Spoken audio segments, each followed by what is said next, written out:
തായ്ലൻഡിൽ April 3-4 തീയതികളിൽ ഒരു ഉച്ചകോടി നടക്കുന്നു. ഇതിൽ ഇന്ത്യയും ബംഗ്ലാദേശും പങ്കെടുക്കും. അങ്ങനെയാണെങ്കിൽ നരേന്ദ്രമോദിയും യൂനുസും തമ്മിൽ ഒരു കൂടിക്കാഴ്ചയ്ക്ക് സാധ്യതയുണ്ടോ? ഒരു കൂടിക്കാഴ്ച വേണം എന്ന് യൂനുസിൻ്റെ ഭാഗത്ത് നിന്നൊരു അപേക്ഷ നമ്മുടെ വിദേശകാര്യ വകുപ്പിൽ വന്നിട്ട് കുറേ നാളായി. ഒരു മാസം മുമ്പേ വന്നതാണത്. നമ്മളതിന് പോസിറ്റീവായിട്ട് മറുപടിയൊന്നും കൊടുത്തിട്ടില്ല. നമ്മുടെ വിദേശകാര്യ വക്താവ് രൺധീർ ജയ്സ്വാള് പത്രസമ്മേളനങ്ങൾ നടത്തുമ്പോൾ നിരന്തരം ഈ ചോദ്യം ഉയരാറുണ്ട്. അവിടെ അതിൽ തീരുമാനമൊന്നും ആയിട്ടില്ല, അല്ലെങ്കിൽ കുറച്ച് നെഗറ്റീവായിട്ട് മൊത്തത്തിൽ തള്ളിക്കളയുന്ന വിധത്തിൽ മറുപടിയും വന്നിട്ടില്ല. പക്ഷെ സാധ്യത കുറവാണെന്നുള്ള മട്ടിലാണ് ഇതുവരെയൊക്കെ പറഞ്ഞുകൊണ്ടിരുന്നത്. പക്ഷേ ഇന്നലെ ഒരു വ്യത്യാസം വന്നിട്ടുണ്ട്. ബംഗ്ലാദേശിൻ്റെ ദേശീയ ദിനം, നാഷണൽ ഡേ, അതിൽ ആശംസയൊക്കെ അറിയിച്ചിട്ട് നമ്മുടെ പ്രധാനമന്ത്രി മോദി യൂനുസിനൊരു കത്തയച്ചിട്ടുണ്ട്. അതുപോലെ അവിടുത്തെ പ്രസിഡന്റ് മുഹമ്മദ് ഷഹാബുദ്ദീന് നമ്മുടെ പ്രസിഡന്റ് ദ്രൗപദി മുർമു ഈ അവിടുത്തെ നാഷണൽ ഡേ പ്രമാണിച്ച് കത്തയച്ചിട്ടുണ്ട്. ഈ മോദിയുടെ കത്തിൽ മ്യൂച്വൽ സെൻസിറ്റിവിറ്റി തുടങ്ങി നയതന്ത്ര മറ്റ് പ്രയോഗങ്ങളൊക്കെ ഉണ്ട്. പക്ഷെ അതിൽ ഞാൻ ശ്രദ്ധിച്ചൊരു കാര്യം, കുറെ വായിക്കുമ്പോൾ എവിടെയെങ്കിലും ഒരു കുത്ത് കാണുമല്ലോ.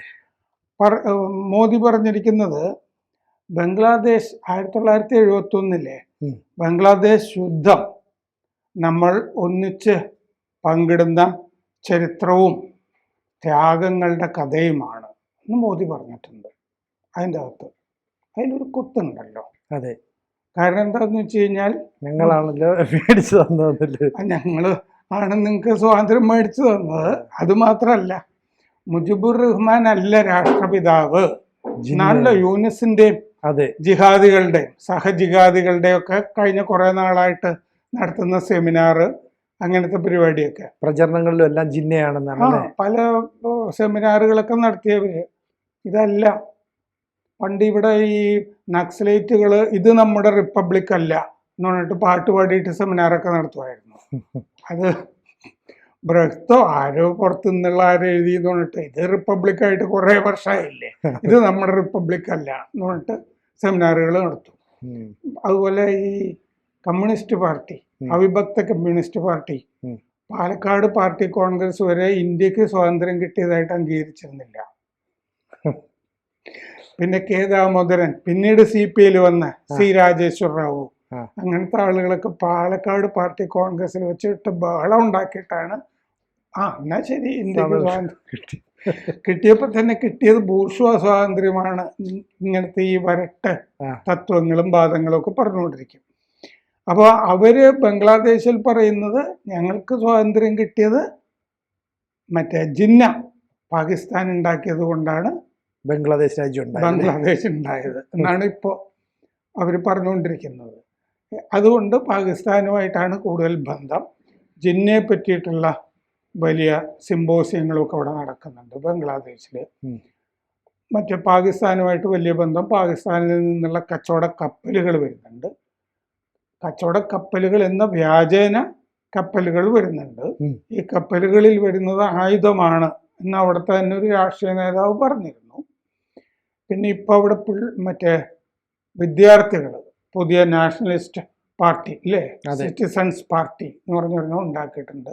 സ്വന്തമായിട്ട് പാർട്ടി ഉണ്ടാക്കിയിട്ടും ഷെയ്ഖ് ഹസീനയുടെ അവാമി ലീഗിനെ നിരോധിക്കണം എന്നും അവർ ആവശ്യപ്പെടുന്നുണ്ട്. കഴിഞ്ഞ ദിവസം അങ്ങനത്തെ റിപ്പോർട്ടുകൾ ഉണ്ടായിരുന്നു. ഈ വിദ്യാർത്ഥികൾ ആവശ്യപ്പെടുന്നുണ്ട് അവർക്ക് ജയിക്കണം, ഈ പാർട്ടി ഉണ്ടാകാൻ പാടില്ലല്ലോ, അവർ ജയിക്കണം എന്നുണ്ടെങ്കിൽ അങ്ങനെ ആവശ്യപ്പെടുന്നു. പാകിസ്ഥാനിൽ നിന്നുള്ള ഈ പട്ടാള സംഘം മറ്റേ കഴിഞ്ഞ മാസം പരിശീലനത്തിന് അവിടെ ചെന്നിരുന്നു ധാക്കയിൽ. അവർ കുറേ ജനറൽമാർ കൂടിയിട്ട് നമ്മുടെ അതിർത്തി പ്രദേശം ഒക്കെ സന്ദർശിക്കുകയൊക്കെ ചെയ്തിരുന്നു. മറ്റേ പശ്ചിമ ബംഗാളിലെ ഒരു ചുരത്തിൻ്റെ അടുത്ത് വരെയൊക്കെ വന്ന് പോയി കാണുകയും ഒക്കെ ചെയ്തിരുന്ന വാർത്തകളും ഒക്കെ വന്നിരുന്നു. അപ്പം ഇതൊക്കെ കൊണ്ടാണ് നമ്മൾ മിണ്ടാതിരുന്നത്. ഏപ്രിൽ 3-ാം തീയതിയും 4-ാം തീയതിയുമാണ് ബിംസ്റ്റെക് സമ്മിറ്റ്, ബിംസ്റ്റെക് ഉച്ചകോടി. അപ്പോൾ ജയശങ്കർ ഇന്നലെ പറഞ്ഞിരിക്കുന്നത് മോദി കാണുമോ എന്നുള്ള കാര്യം പിന്നീട് പറയാം എന്നാണ് പറഞ്ഞിരിക്കുന്നത്. അപ്പോൾ കുറച്ചുകൂടി ചർച്ചകൾ നടക്കുന്നുണ്ടാവും. ഇനി ബിംസ്റ്റെക് സമ്മിറ്റ് എന്ന് പറഞ്ഞാൽ എന്താണ്? Bay of Bengal initiative four multi sectoral technical and economic corporation എന്നാണ്. ബേ ഓഫ് ബംഗാൾ അല്ലേ, ബംഗാൾ ഉൾക്കടൽ ുമായി ബന്ധപ്പെട്ട് കിടക്കുന്ന രാജ്യങ്ങളുടെയൊക്കെ ഒരു ഉച്ചകോടിയാണ് ബിംസ്റ്റെക് ഉച്ചകോടി. ബിംസ്റ്റെക് എന്നുള്ളത് മറ്റേതിൻ്റെ ഷോർട്ട് ഫോമാണ്, ബേ ഓഫ് ബംഗാൾ ഇനീഷ്യേറ്റീവ് അതിൻ്റെ. അപ്പോൾ ഇതിനു മുമ്പ് 5 ഉച്ചകോടികൾ നടന്നിട്ടുണ്ട്. ഇത് 6ാമത്തെ ഉച്ചകോടിയാണ്. ബാങ്കോക്കിലാണ് നടക്കുന്നത്. ബാങ്കോക്ക് മറ്റേ രാഹുൽ ഗാന്ധിക്ക് പ്രിയപ്പെട്ട ഒരു സ്ഥലമാണ് അല്ലേ. അവിടെ നിന്ന് പട്ടായ എളുപ്പം അധികം ദൂരമൊന്നുമില്ല വിയറ്റ്നാമിലേക്കും. അപ്പോൾ ഇപ്പോഴത്തെ പൊതു സാഹചര്യം നല്ലതല്ല ബംഗ്ലാദേശുമായിട്ട് സംസാരിക്കാൻ എന്നാണ് മുമ്പൊക്കെ പറഞ്ഞിരുന്നത്. പക്ഷെ മോദിയും യൂനുസും ഈ ഉച്ചകോടിയിൽ പല ഘട്ടങ്ങളിലും അടുത്തടുത്തിരിക്കേണ്ടി വരുന്ന ഘട്ടങ്ങളുണ്ട് ചർച്ച നടക്കുമ്പോഴൊക്കെ.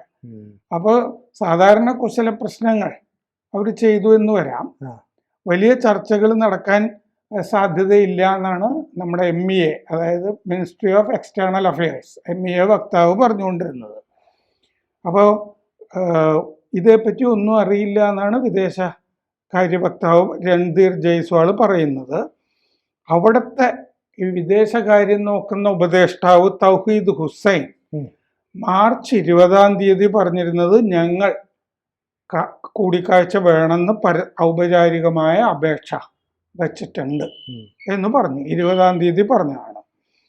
നിരന്തരം ധാക്കയിൽ നിന്ന് ഇന്ത്യക്കെതിരെ പലതും വന്നുകൊണ്ടിരിക്കുമ്പോൾ ഒരു കൂടിക്കാഴ്ചയ്ക്ക് സാധ്യത കുറവ് എന്നാണ് നമ്മുടെ വിദേശകാര്യ നയതന്ത്രജ്ഞരൊക്കെ പറഞ്ഞുകൊണ്ടിരിക്കുന്നത്.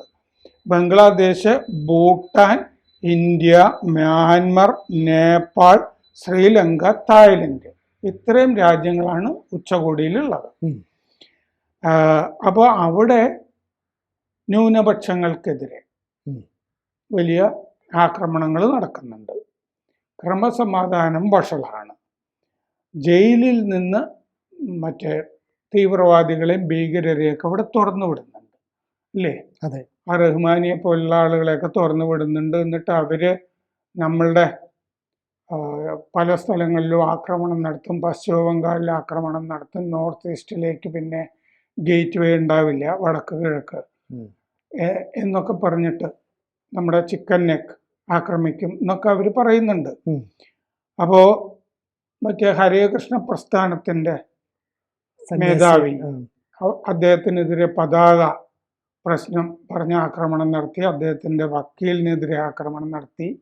ഒരു വക്കീലിനെ കൊല്ലുകയും ചെയ്തിരുന്നു. മറ്റേ ആളും കാലിന് പരിക്കേറ്റ് ആശുപത്രിയിലൊക്കെ ആയി.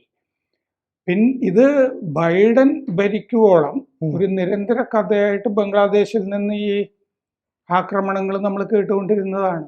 ബൈഡന്റെ ഒരു പിന്തുണയാണ് യൂനിസിന് അപ്പൊ ഒരു ശക്തിയായിട്ട് നൽകിയിരുന്നത് അല്ലെ, ലഭിച്ചത്. ബൈഡന്റെ കാലത്താണല്ലോ അട്ടിമറി നടന്നത്, യൂനിസ് വരുന്നത്. അട്ടിമറി നടത്തിയ അസിസ്റ്റന്റ് സെക്രട്ടറിയൊക്കെ ഇപ്പൊ പുകച്ച് പുറത്തിയടിച്ചു കഴിഞ്ഞില്ല. അഡ്മിനിസ്ട്രേഷൻ മൊത്തത്തിൽ അമേരിക്കയിലേക്ക് മാറി.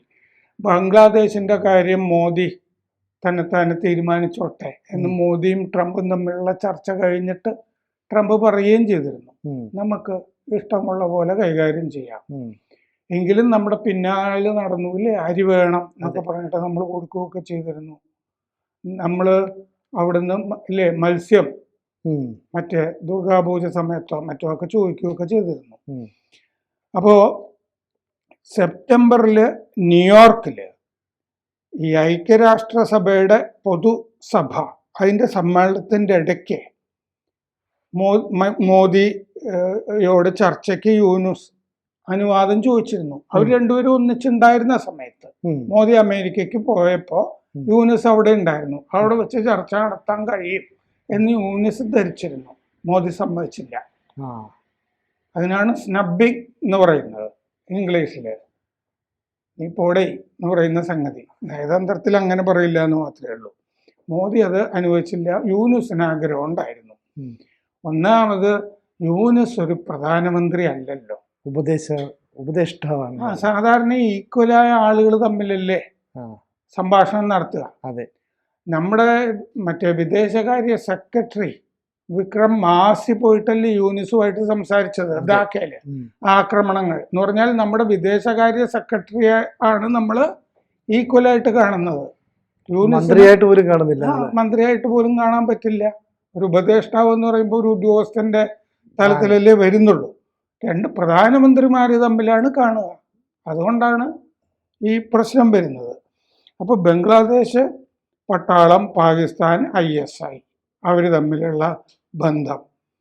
അപ്പോൾ ഫെബ്രുവരി 1 ജയശങ്കർ അവിടുത്തെ വിദേശകാര്യ ഉപദേഷ്ടാവ് തൗഹീദ് ഹുസൈനെ കണ്ടിരുന്നു. അത് ഒമാനിൽ നടന്ന ഇന്ത്യ സമുദ്ര സമ്മേളനത്തിൻ്റെ ഇടയ്ക്കാണ് കണ്ടത്. ഒമാനിൽ വെച്ചിട്ട് കണ്ടിട്ടുണ്ട്.